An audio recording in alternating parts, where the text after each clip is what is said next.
D23 has been announcing new projects left, right and centre tonight, but today we're going to focus on the future of Pixar. There were 5 different announcements with a mix of sequels and originals. Let's get the big ones out of the way. Incredibles 3 was announced and is currently in development with no confirmed release date. However, Brad Bird is set to be returning to the franchise and is writing it as we speak. After all, that is his franchise. Incredibles 2 ended with superheroes becoming legal again after they teamed up to defeat Screenslaver and the Devers. We saw Violet finally getting with Tony, and so the third one would likely look into their relationship. We'll likely see the evolution of Jack and whether he will retain all of his powers or focus on just a few. Frozone will return, and we may see the return of other superheroes from the second one, or the ones mentioned from the far past now that the superheroes are legal again.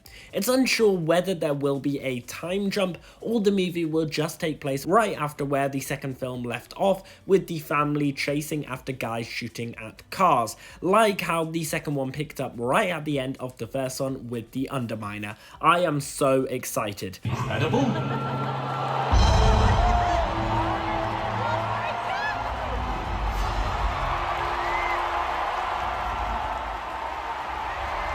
Moving on to Toy Story 5, we got some more info about this new film, including this promo material featuring the Claw and the Alien with Woody, Jesse and Buzz.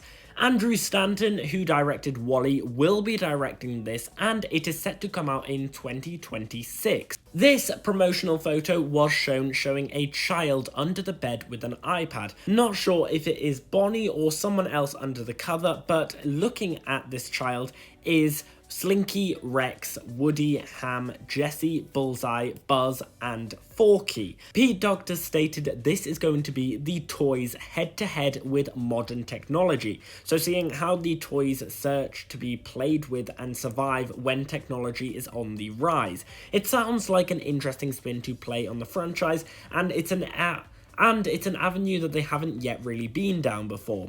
And we have malfunctioning Buzz Lightyear action figures as a villain, which should be really interesting.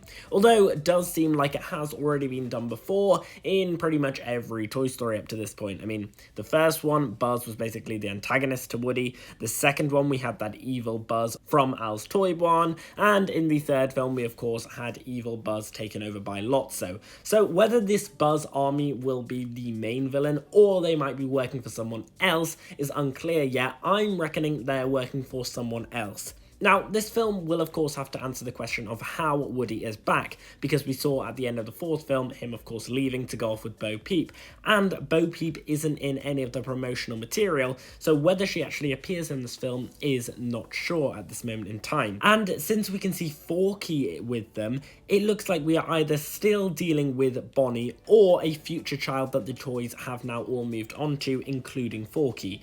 Now, I know everyone wants Andy to return, myself included, and who knows, maybe this child is Andy's child. A new Disney Plus spin-off show from Inside Out is also coming, and this one I am really excited by. Dream Productions is the name of this show, which will look at the Hollywood studios inside of Riley's mind. Now, I absolutely loved this concept in the first Inside Out, and I think it will be so intriguing to look at it even in more detail, and I can't wait to see how it works. We may even see certain dreams from certain scenes from Inside Out 1 and 2, kind of like how we saw them take the dream based off what actually happened in the first film when Riley crying in her classroom. We don't know whether this will be like the Walt Disney Animation Studios spin-off shows like Baymax and the Zootropolis spin-offs that were actually made by the head company Walt Disney Animation Studios, or it might be like Monsters at Work, where Pixar didn't actually make the animation. But either way, it is very exciting whether Pixar is definitely making it like we saw with the Baymax spin-off show, or Pixar is just letting another studio make it, but using the same characters and the same concept. Moving on to brand new projects now. Elio is our next Pixar film to be releasing summer 2025. Not much is known about Elio, but this promotional photo was released, which sees Elio riding some sort of magical wave with an alien and a cocktail. one. So it looks like it will be Pixar exploring fantasy and space and dreams, which should be really interesting as it's an avenue they haven't really put together before. Elio will look at how a young boy ends up in the Cosmo Galaxy system with a huge imagination and ends up becoming Earth's ambassador. We got Pixar's first ever original series, which is going to be coming out on December 6th this year, which is really exciting, and that is called Win or Lose. Now, this show is going to look at a bunch of kids in high school trying to play baseball, and it looks really interesting as it looks like each episode is going to focus on a different character and their individual struggles, and so I imagine it's going to be a whole lot of imagination and emotion, as we know Pixar loves to do with their films. And finally, we got a brand new film announced called Hoppers, which will star Jon Hamm,